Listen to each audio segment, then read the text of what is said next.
नमस्कार साथियों, स्वागत है आपका अपने चैनल फर्तक क्लासेज में।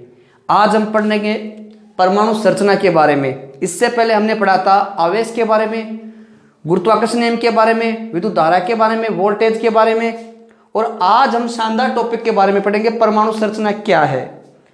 तो ये पढ़ने से पहले हमें ध्यान रखना होगा ये क्या है।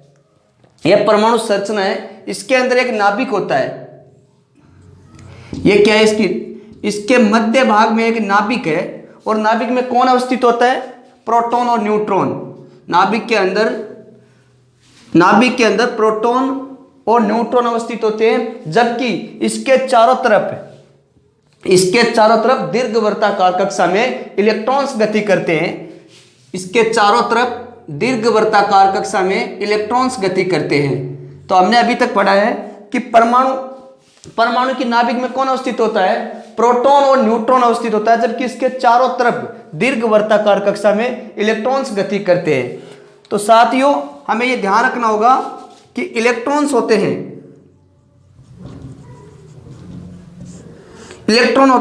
वो धनावेशित कण होते हैं, जबकि इलेक्ट्रॉन्स होते हैं वो ऋणावेशित कण होते हैं, जबकि प्रोटॉन होते हैं वो धनावेशित, और जो न्यूट्रॉन होते हैं वो आवेश रहित होते हैं।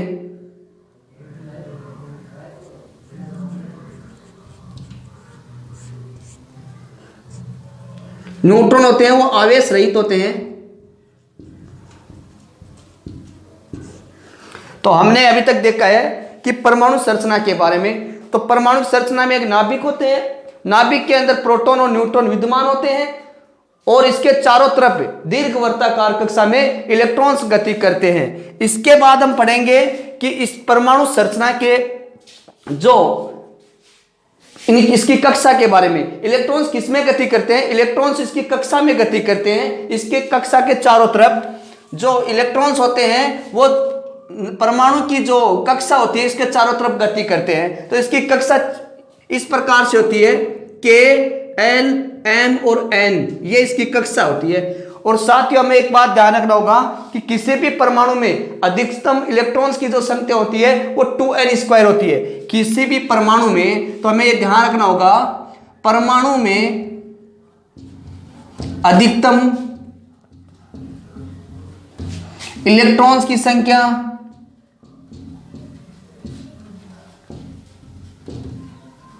2n² होती है। इसका मतलब हुआ कि हमें K, L, M और N इसकी अलग अलग मान निकालना पड़े। तो K का मान क्या होगा? जो पहली कक्षा में K दिखाई दे रहे, इसका मान क्या होगा? जो K है वो पहली कक्षा है, और इसका मान क्या होगा? इसका मान होगा 1, क्योंकि K क्या है? पहली कक्षा है, इंटू जो हमें 2n² दिखाई दे रहा है, 2n² दिखाई दे रहा है। जो n² है वो क्या है? कक्षा क्रमांक है। n² क्या है? कक्षा क्रमांक। तो इसका मतलब क्या हुआ कि पहली कक्षा K है और इसका क्रमांक क्या है? 2n²। तो 2n का मतलब क्या हुआ? 2 इंटू n² का मतलब क्या हुआ? पहली कक्षा है तो 1 का स्क्वायर, तो 1 का स्क्वायर 1 हुआ, और इंटू 2, तो इसका मतलब क्या हुआ? K में जो मान निकल के आएगा वो 2 होगा। इसके बाद दूसरी कक्षा है L,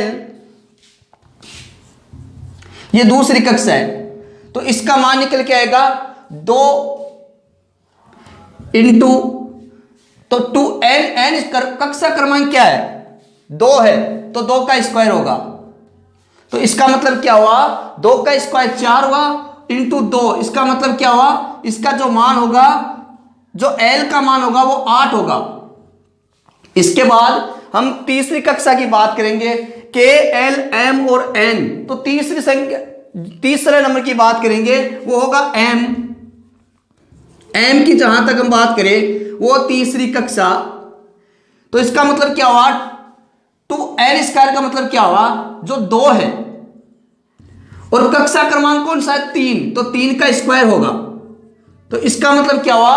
3 का स्क्वायर कितने होते हैं? 9, 9 इंटू 2 यानी 18 हुए। तो इसके बाद हम चौथे क्रमांक के बारे में बात करेंगे, जो चौथी कक्षा के बारे में बात करेंगे, n के बारे में। तो कक्षा कौन सी है? 4। और 2n² हम फॉर्मूले से करेंगे तो 2 इंटू n² क्या है? कक्षा क्रमांक। और कक्षा कौन सी है? चौथी कक्षा है, तो 4 का स्क्वायर हो जाएगा। तो 4 का स्क्वायर 16, 16 इंटू 2 32 हो गई। तो इसका मतलब क्या हुआ?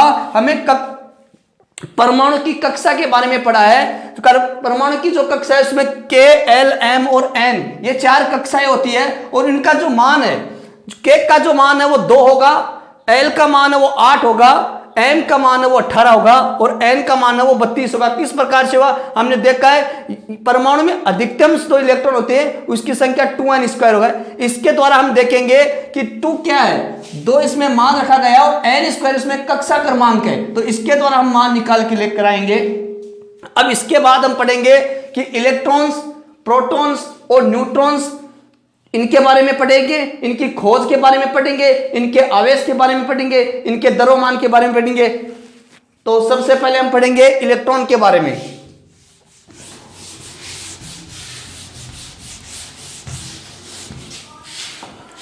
साथियों, इलेक्ट्रॉन्स होता है, इलेक्ट्रॉन क्या है? इलेक्ट्रॉन एक प्रकार का ऋणात्मक, यह एक प्रकार से ऋणात्मक कण है। ऋणात्मक कण है इलेक्ट्रॉन्स होता है वो। और कार्य क्या करेगा? जो परमाणु होता है उसके चारों तरफ दीर्घवृत्ताकार कक्षा में चक्कर लगाने का कार्य करता है, इलेक्ट्रॉन्स का कार्य है। और ये क्या होता है? ऋणात्मक होता है। और इलेक्ट्रॉन्स की खोज की जहां तक बात करें, खोजकर्ता कौन था इलेक्ट्रॉन्स का? तो इलेक्ट्रॉन्स का खोजकर्ता कौन था? J Thomson.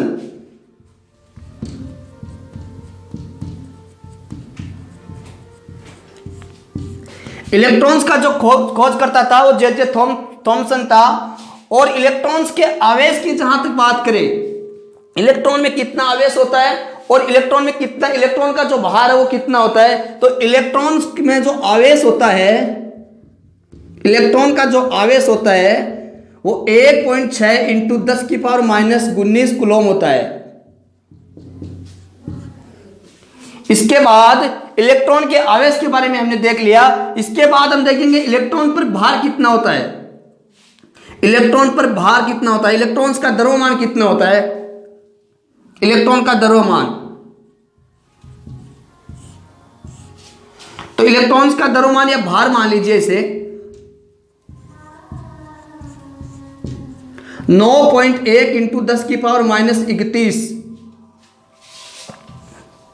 इलेक्ट्रॉन पर भार कितना हुआ? 9.1 इंटू 10⁻31। तो हमने एक चीज इलेक्ट्रॉन के बारे में अभी तक पढ़ा है कि इलेक्ट्रॉन एक ऋणात्मक कण है, इसके खोजकर्ता जे थॉमसन थे। और आवेश कितना होता है इलेक्ट्रॉन पर? 1.6 इंटू 10⁻19 कूलम। और भार होगा 9.1 इंटू 10⁻31। अब इसके बाद हम पढ़ेंगे कि जो नाभिक है, नाभिक की त्रिज्या कितनी होती है और परमाणु की त्रिज्या कितनी होती है। साथियों, हमें यह ध्यान रखना होगा, इलेक्ट्रॉन पढ़ने से पहले यह ध्यान रखना होगा कि जो नाभिक है, नाभिक की त्रिज्या कितनी होती है? 10⁻15। नाभिक की त्रिज्या कितनी है? 10⁻15 इसकी त्रिज्या होती है। या इसे ये 1 फर्मी के बराबर होता है।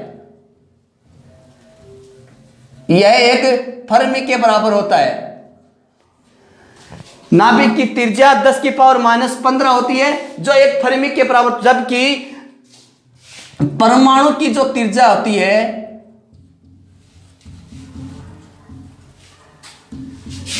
वो 10⁻10 होती है। परमाणु की जो त्रिज्या होती है वो 10⁻10 होता है, जबकि नाभिक की जो त्रिज्या होती है वो 10⁻15 होती है।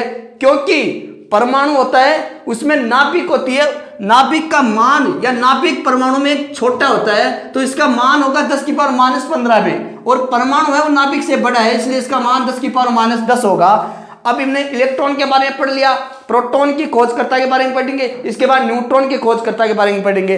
साथियों, इलेक्ट्रॉन है वो ऋणात्मक कण है। और अब हम पढ़ेंगे प्रोटॉन के बारे में।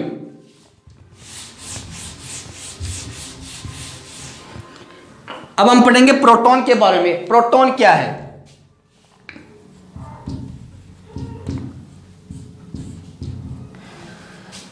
साथियों, प्रोटॉन है वो पॉजिटिव कण होता है। प्रोटॉन है वो पॉजिटिव कण होता है। तो यह एक धनात्मक कण है।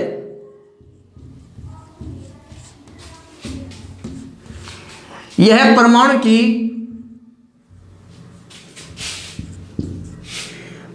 की नाभिक में अवस्थित होता है।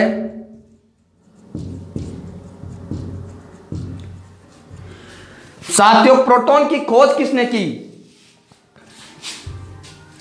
प्रोटॉन के खोज करता है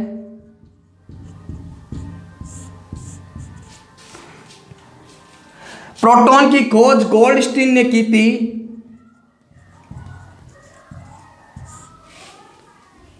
प्रोटॉन की खोज गोल्डस्टीन ने की थी, जबकि इलेक्ट्रॉन की खोज जे.जे. थॉमसन ने की थी। प्रोटॉन की खोज गोल्डस्टीन ने की थी। यह एक धनावेशित कण है। परमाणु नाभिक के, ये क्या होता है कि ये जो परमाणु होता है इसकी नाभिक में अवस्थित होता है, प्रोटॉन होता है, और यह धनात्मक होता है। ये हमने पहले भी देखा है, इलेक्ट्रॉन होता है वो ऋणात्मक होता है, जबकि प्रोटॉन क्या होता है, यह धनात्मक होता है। तो हम इसके बारे में बात करेंगे कि प्रोटॉन होता है, इसमें आवेश का मान क्या होता है। प्रोटॉन में आवेश का मान 1.6 इंटू 10 की पावर -19 कूलम होता है। हमने एक चीज देखी है कि इलेक्ट्रॉन में जो आवेश का मान था वो भी 1.6 इंटू 10 की पावर -19 था, लेकिन इलेक्ट्रॉन में क्या था, ये माइनस में था। जबकि प्रोटॉन में क्या होगा, ये क्योंकि प्रोटॉन है वो क्या है, धनात्मक कण है, इसलिए प्रोटॉन का मान पॉजिटिव होगा, जबकि इलेक्ट्रॉन का मान -1.6 इंटू 10 की पावर -19 होगा, कूलम होगा। और हमने एक चीज, इससे पहले हमें एक चीज भूल गए कि जो इलेक्ट्रॉन होता है इसमें इसका भार कितना होता है। इलेक्ट्रॉन के भार के बारे में पढ़ा होगा, 9.1 इंटू 10 की पावर -31, ये हमने पढ़ा है। ये इलेक्ट्रॉन का क्या है, भार है। और जो प्रोटॉन का जो भार होगा वो 1.67 इंटू 10 की पावर -19 होगा। जो प्रोटॉन का भार है वो 1.67 इंटू 10 की पावर -19 होगा, और जो प्रोटॉन का आवेश है वो 1.6 इंटू 10 की पावर -19 कूलम। ये क्या है, ये भार है। ये क्या है, ये आवेश है। प्रोटॉन क्या है, पॉजिटिव कण है। परमाणु की नाभिक में कहां अवस्थित होता है, ये परमाणु की नाभिक में अवस्थित होता है, और इलेक्ट्रॉन चारों तरफ दीर्घवृत्ताकार कक्षा में चक्कर लगाता है। खोज किसने की, गोल्डस्टीन ने खोज की थी। अब इसके बाद हम पढ़ेंगे प्रोटॉन, इलेक्ट्रॉन, प्रोटॉन। अब न्यूट्रॉन के बारे में पढ़ेंगे, न्यूट्रॉन क्या है। इसके बाद हम पढ़ने जा रहे हैं न्यूट्रॉन के बारे में। अब हम पढ़ रहे हैं न्यूट्रॉन के बारे में। न्यूट्रॉन क्या है,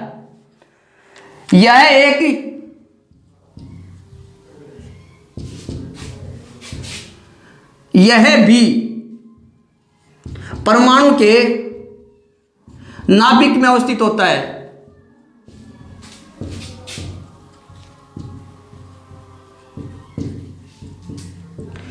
साथियों, इसकी खोजकर्ता कौन थे, इसके खोजकर्ता चैडविक थे। न्यूट्रॉन के खोजकर्ता कौन थे, चैडविक थे। और यह भी परमाणु के नाभिक में अवस्थित, क्योंकि प्रोटॉन और न्यूट्रॉन दोनों परमाणु के नाभिक में अवस्थित होते हैं, और इसके खोजकर्ता चैडविक थे। एक बात हमें ध्यान रखनी होगी कि जो न्यूट्रॉन पर जो आवेश होता है, कौन सा आवेश होता है न्यूट्रॉन पर, न्यूट्रॉन पर कोई भी आवेश नहीं होता है। न्यूट्रॉन होता है वो आवेश रहित होता है। न्यूट्रॉन होता है वो आवेश रहित होता है। न्यूट्रॉन पर कोई भी आवेश नहीं होता है। इलेक्ट्रॉन के बारे में पढ़ा, प्रोटॉन के बारे में पढ़ा, न्यूट्रॉन के बारे में पढ़ा। एक बात हमें ध्यान रखनी होगी कि इलेक्ट्रॉन और प्रोटॉन और प्रोटॉन का जो भार है, इलेक्ट्रॉन और प्रोटॉन की जो संख्या है वो 1 पॉइंट जो आवेश है, सॉरी इसको आवेश मान लीजिए कि 1.6 इंटू 10 की पावर माइनस 19, ये माइनस में ये प्लस में 1.6 इंटू 10 की पावर माइनस 19, तो ये प्रोटॉन की है और ये न्यूट्रॉन इलेक्ट्रॉन की है। इन दोनों की संख्या बराबर होने के कारण जो न्यूट्रॉन है वो एक अस्थिर कण होता है जो नाभिक के अंदर अवस्थित होता है और यह एक अस्थिर कण है। जबकि इलेक्ट्रॉन्स होते हैं वो नाभिक के चारों तरफ किस कक्षा में चक्कर लगाते हैं? दीर्घ वर्ताकार कक्षा में। अब हमें एक बात और ध्यान में आती है कि जो इलेक्ट्रॉन होते हैं वो नाभिक के चारों तरफ चक्कर लगाते हैं, तो वो दक्षिणावर्त दिशा में लगाते हैं या वामावर्त दिशा में लगाते हैं? तो दक्षिणावर्त और वामावर्त दोनों दिशाओं में ये चक्कर लगाते हैं। नाभिक के परमाणु है वो क्या करते हैं? नाभिक के दक्षिणावर्त और वामावर्त दोनों दिशा में चक्कर लगाते हैं। तो आज हमने परमाणु संरचना के बारे में पढ़ा, काफी शानदार टॉपिक है। अब नेक्स्ट पार्ट है वो पढ़ेंगे इसके बाद कल अगले टॉपिक में। बहुत बहुत धन्यवाद, थैंक यू।